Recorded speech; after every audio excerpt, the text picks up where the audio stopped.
नमस्कार दोस्तों, मैं अर्जुन आपका स्वागत करता हूं स्टी बाय अर्जुन के यूट्यूब चैनल पर। तो दोस्तों, आज की हमारी क्लास है बौद्ध धर्म के बारे में जो है आज की हमारी क्लास है। तो दोस्तों, वीडियो को अंत तक जरूर देखना ताकि सभी क्वेश्चन जो है आपको आसानी से याद हो जाएं। साथ ही दोस्तों, अगर आप हमारे चैनल पर पहली बार आएँ तो हमारे चैनल को भी सब्सक्राइब कर लीजिएगा, साथ ही बेल आइकन को प्रेस कर लीजिएगा ताकि हमारे आने वाले वीडियो का नोटिफिकेशन जो है आप तक पहुँचता रहे। चलिए दोस्तों, वीडियो को स्टार्ट करते हैं।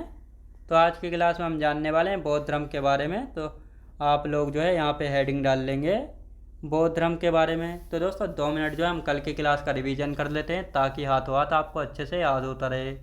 कल की क्लास में हमने जाना था दोस्तों महाजनपद काल के बारे में। महाजनपद काल की बात करते हैं तो महाजनपद काल दोस्तों, इसका निर्माण कैसे हुआ था, यानी कुल कुल क्या होता है दोस्तों, परिवार। बहुत सारे परिवार मिलकर बनाते हैं किसका, एक गांव का निर्माण करते हैं। बहुत सारे गांव एक विश्व का, विश्व मिलकर जन का निर्माण करते हैं, जन का जनपद, और साथ ही बहुत सारे जनपद मिलकर महाजनपद का निर्माण करते हैं। महाजनपद के बारे में कहाँ से जानकारी मिली थी, अंगुत्तर निकाय में बताया गया था 16 महाजनपद थे जो कि बौद्ध धर्म का ग्रंथ था। भगवती सूत्र में बताया गया था कि 16 महाजनपद थे जो कि जैन धर्म का ग्रंथ था। और साथ ही एक पुस्तक है जिसका नाम है अष्टाध्यायी, उसमें बताया गया था कि 22 महाजनपद हैं, लेकिन इस कथन को जो है गलत माना गया था। और व्याकरण की पहली पुस्तक थी अष्टाध्यायी, जो कि किसके द्वारा लिखी गई थी, पाणिनि के द्वारा। आपको याद रखना है किसके, पाणिनि के द्वारा। साथ ही जो ये 16 महाजनपद थे तो दोस्तों इनको जो हमने 2 भागों में बांट कर पढ़ा था। 2 महाजनपद ऐसे थे जो कि गणतंत्र थे, मतलब जहाँ पर राजा को जनता के द्वारा चुना जाता था। कौन कौन सा, पहला था बज्जी जिसकी राजधानी क्या हुआ करती थी, वैशाली, याद रखें दोस्तों। और दूसरा क्या था, मल्ल, याद रखें दोस्तों। तो ये आपको अच्छे से याद रखना है। और 14 महाजनपद ऐसे थे जिनकी, यानी 14 महाजनपद ऐसे थे जहाँ पर जो है राजतंत्र चलता था, मतलब राजा का बेटा ही जो है अगला राजा बनता था। तो ये 16 महाजनपद, जिनमें 14 में राजतंत्र था, 2 में गणतंत्र थे। तो ये आपको याद रखना है। सबसे शक्तिशाली महाजनपद कौन सा था, मगध महाजनपद था, जो कि गंगा व सोन नदियों के किनारे था। तो ये आपको याद रखना है। और गंगा के दक्षिण भाग को मगध जो है कहा गया था। साथ ही जो 16 महाजनपद थे इनमें से 10 महाजनपद ऐसे थे जो कि गंगा घाटी में थे, और 8 महाजनपद ऐसे थे इन 16 में से जो कि उत्तर प्रदेश में थे। 2 महाजनपद ऐसे हैं जो कि वर्तमान में भारत की सीमा से बाहर हैं, गांधार और कम्बोज। तो ये आपको याद रखना है। और इन सभी की राजधानी वगैरह के बारे में हमने कल की क्लास में अच्छे से जो है जाना था। तो ये था हमारा कल का टॉपिक जो कि मैंने आपको हाथों हाथ रिवाइज करा दिया है। अब आज का हम टॉपिक शुरू करने वाले हैं बौद्ध धर्म के बारे में। तो बौद्ध धर्म के संस्थापक या फाउंडर की यदि बात की जाए तो दोस्तों, बौद्ध धर्म के फाउंडर या संस्थापक कौन थे, तो कौन थे, गौतम बुद्ध या महात्मा बुद्ध, जिनको एशिया का ज्योतिपुंज भी कहा जाता है। एशिया का ज्योतिपुंज किसको कहा जाता है, महात्मा बुद्ध को कई बार क्वेश्चन बना है। अब महात्मा बुद्ध के अन्य नाम यानी अदर्स नेम, यानी किन अलग अलग नामों से जाना जाता है, जैसे तथागत बुद्ध हैं, शाक्य मुनि हैं और शाक्य सिंह। अब दोस्तों, इनका जो ये शाक्य सिंह या शाक्य मुनि नाम पड़ा था, कैसे पड़ा, क्योंकि इनके पिता शुद्धोधन जो हैं शाक्य गणराज्य के राजा थे, तो इसीलिए जो है शाक्य के नाम से इनके नाम जो है पड़े थे। अब इनका जन्म स्थान कौन सा है, 563 BC में इनका जन्म हुआ था लुम्बिनी नेपाल में। कहाँ पे, लुम्बिनी नेपाल में हुआ था, साल पीपल वृक्ष के नीचे। कहाँ पे दोस्तों, साल वृक्ष के नीचे ने हुआ था, पीपल वृक्ष के नीचे नहीं, साल वृक्ष के नीचे। पीपल वृक्ष के नीचे जो है महात्मा बुद्ध को ज्ञान की प्राप्ति होगी, तो ये आपको याद रखना है। और इनकी मृत्यु कब हुई थी, 483 BC में हुई थी, कुशीनगर में। कहाँ पे, कुशीनगर में। कहाँ पे हुई थी, कुशीनगर में। इनके बचपन का नाम क्या था, सिद्धार्थ था इनके बचपन का नाम। पिता कौन थे इनके, शुद्धोधन थे, जो कि शाक्य गणराज्य से संबंधित थे। माता थी इनकी माया देवी, जिनको महामाया भी कहा जाता है। तो ये आपको अच्छे से याद रखना है। अब दोस्तों, इनके जन्म की यदि बात की जाए तो इनका जन्म जो है 563 BC में लुम्बिनी नेपाल में हुआ था। जब इनका जन्म हुआ तो इनके जन्म के 7वें दिन बाद जो है इनकी माता यानी महामाया देवी का जो है देहांत हो गया था। जब इनकी माता का देहांत हो गया तो इनका जो पालन पोषण था किसने किया था, इनकी मौसी प्रजापति गौतमी ने इनका पालन पोषण किया था। और इनके पालन पोषण करने के लिए जो है इनकी मौसी प्रजापति गौतमी से जो है इनके पिता शुद्धोधन ने जो है शादी कर ली थी। तो ये आपको याद रखना है। यानी लुम्बिनी नेपाल में इनका जन्म हुआ था, साल वृक्ष के नीचे। और 7वें दिन इनकी माता का यानी महामाया देवी का देहांत हो जाता है। इसके बाद इनका पालन पोषण जो है इनकी मौसी प्रजापति गौतमी ने जो है किया था, जो कि बाद में बौद्ध भिक्षुणी संघ में भी जो है जुड़ेंगी, तो ये आपको याद रखना है। अब आते हैं दोस्तों महात्मा बुद्ध कब हो जाता है विवाह। दोस्तों कहा जाता है कि जब महात्मा बुद्ध का जन्म होता है, तो पहले आप थोड़ी इनकी कहानी समझ लेते हैं, फिर आगे की चर्चा करेंगे। कहा जाता है जब महात्मा बुद्ध का जन्म हुआ था, तो इनके पिता ने जो है इनकी जन्म कुंडली जो है बहुत सारे पंडितों यानी ब्राह्मणों को दिखाई थी। तो सभी ब्राह्मणों ने जो है एक ही जवाब दिया था कि या तो आपका बेटा जो है एक चक्रवर्ती सम्राट बनेगा, या तो आपका बेटा एक क्या बनेगा, एक सन्यासी बनेगा। तो इस बात को लेकर जो है इनके पिता बहुत ज़्यादा चिंतित रहने लगे थे कि हमारी एक ही संतान है, वो भी अगर सन्यासी बन गया तो हमारे जो है राज दरबार का क्या होगा।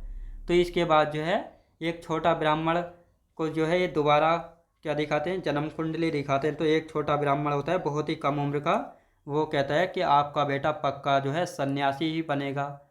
तो शुद्धोधन कहते हैं इससे निकलने का कोई उपाय है, या इसका कोई उपाय है ताकि इससे कुछ हो सके। तो छोटा ब्राह्मण कहता है कि तुमको जो है एक काम करना पड़ेगा कि अपने बेटे को जो है ये जो है किसी भी प्रकार की ऐसी वो नहीं दिखाई पड़े जिससे उनके मन में जो है सन्यासी बढ़ने की तरफ जो है अग्रसर हों। जैसे पेड़ों के सूखे पत्ते नहीं दिखाई देने चाहिए। साथ ही दोस्तों उनको जो है हर अलग अलग ऋतुओं का जो है क्या दिखाना चाहिए, घर बनवाए, ताकि उनको ऋतु परिवर्तन का पता ही नहीं चल सके, बल्कि एक ही जैसा खुशहाल जीवन जी सकें। लेकिन क्या हुआ, फिर अचानक जो है महात्मा बुद्ध यानी सिद्धार्थ क्या करते हैं, अपने सारथी होता था दोस्तों रथ को चलाने वाला सारथी के साथ जो है निकल जाते हैं। और ये 4 दृश्य देखते हैं। क्या देखते हैं, 4 दृश्य जो है देखते हैं। कौन कौन से 4 दृश्य, एक तो देखते हैं बूढ़ा व्यक्ति।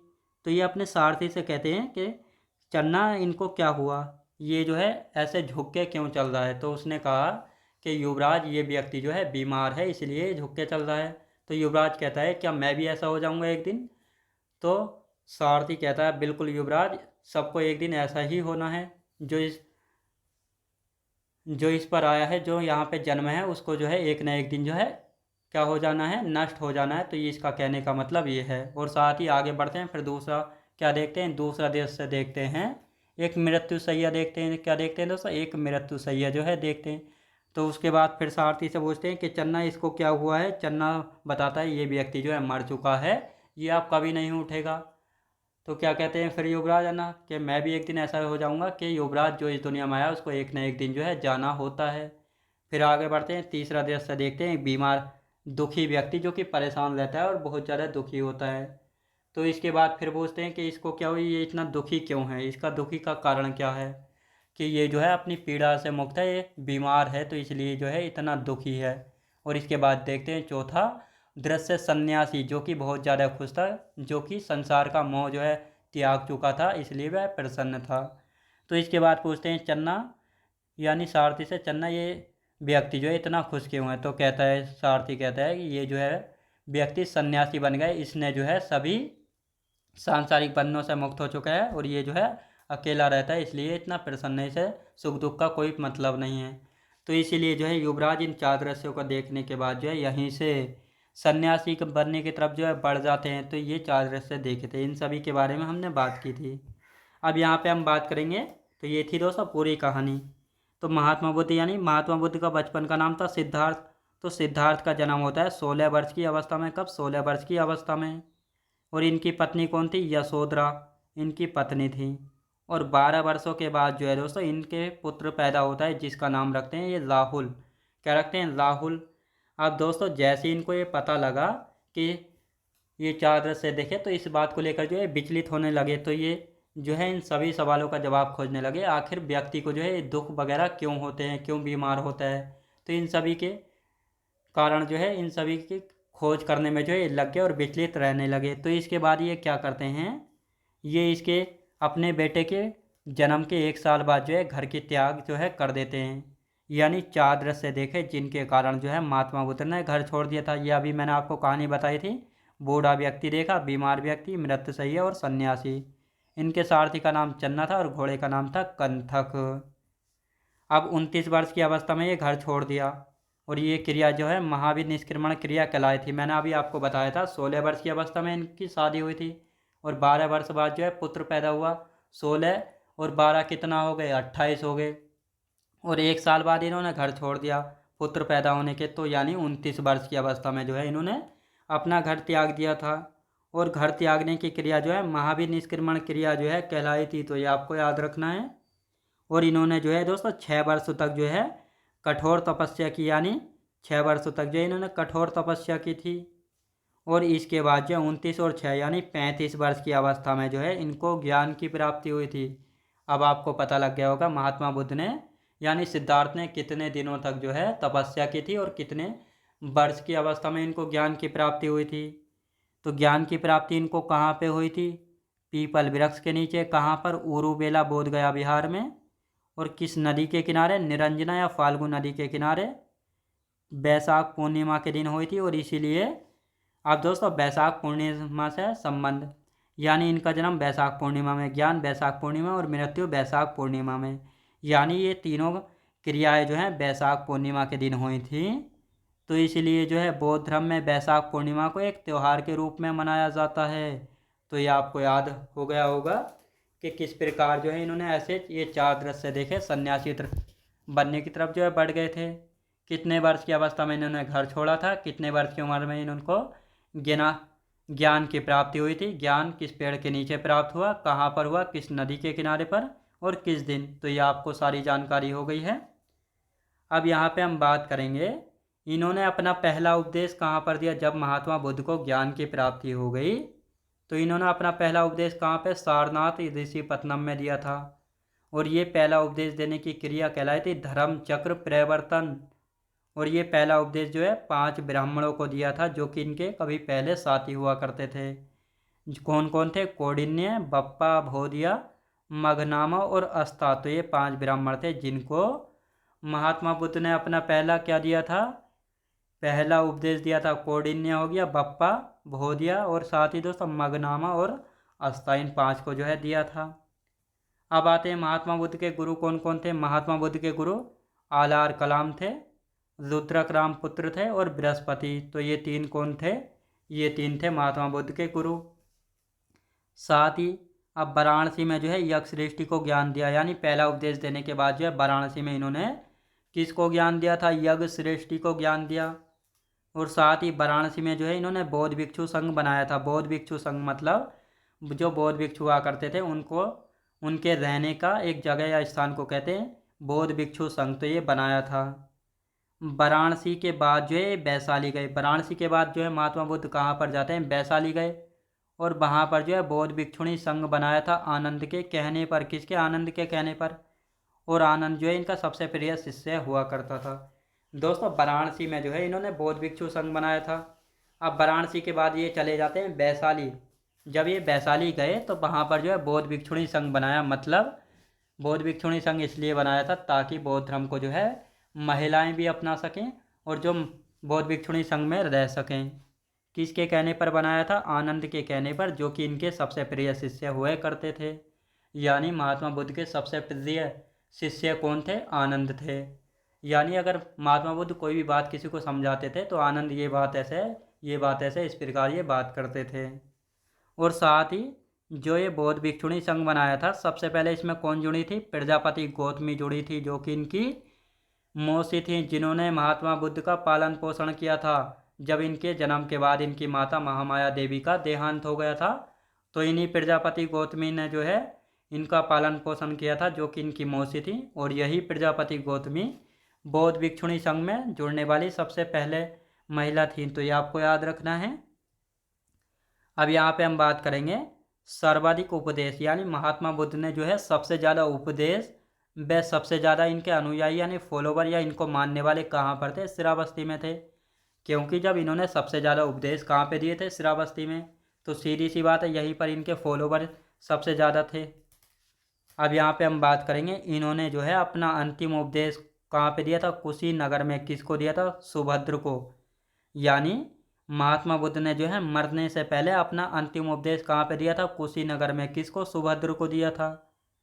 सर्वाधिक उपदेश यानी सबसे ज़्यादा जो उपदेश दिए गए थे किस भाषा में? पाली भाषा में दिए गए थे। किस भाषा में? पाली भाषा में। सर्वाधिक वर्षावास कहाँ बिताए? श्रावस्ती में। वर्षावास मतलब यानी जो ये 12 महीने होते हैं इनमें से 4 महीने जो है वर्षा ऋतु के होते हैं। तो ये वर्षावास जो है वर्षा ऋतु के जो 4 महीने थे सबसे ज़्यादा कहाँ पर बिताए गए थे? श्रावस्ती में बिताए गए थे।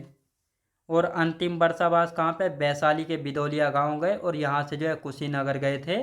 और इसी के बाद जो है कुशीनगर में इनकी मृत्यु हो गई थी, जो कि इनकी मृत्यु की क्रिया जो है महापरिनिर्वाण की क्रिया जो है कहलाई थी। तो ये आपको याद रखना है यहाँ पे। तो ये आपको अच्छे से समझ आया होगा। अब आते हैं महात्मा बुद्ध की शिक्षाएं। तो महात्मा बुद्ध ने कौन कौन सी ये 4 शिक्षाएं दी थी, तो इनके बारे में भी बात कर लेते हैं। यानी दुख है, इन्होंने कहा दुख है, दुख का कारण है, दुख का निराकरण है, और दुख का जो है निवारण अष्टांगिक मार्ग से जो है किया जा सकता है। यानी 8 मार्ग ऐसे हैं जिनसे जो है दुख का निवारण किया जा सकता है। तो ये 4 शिक्षाएं दी गई थी महात्मा बुद्ध के द्वारा। तो ये आपको याद रखना है। अब ये कौन कौन से अष्टांगिक मार्ग हैं इनके बारे में हम कल की क्लास में अच्छे से जानेंगे। तो आज की क्लास जो है हमारी यहीं तक रहने वाली है। तो आप सब लोग बताएंगे कमेंट बॉक्स में कि आज की क्लास जो है कैसी लगी। साथ ही अगर आप हमारे चैनल पर पहली बार आए हैं तो हमारे चैनल को भी सब्सक्राइब कर लीजिएगा। साथ ही बेल आइकन को प्रेस कर लीजिएगा ताकि हमारे आने वाले वीडियो का नोटिफिकेशन जो है आप तक पहुंचता रहे। चलिए दोस्तों, मिलते हैं नेक्स्ट वीडियोज़ में।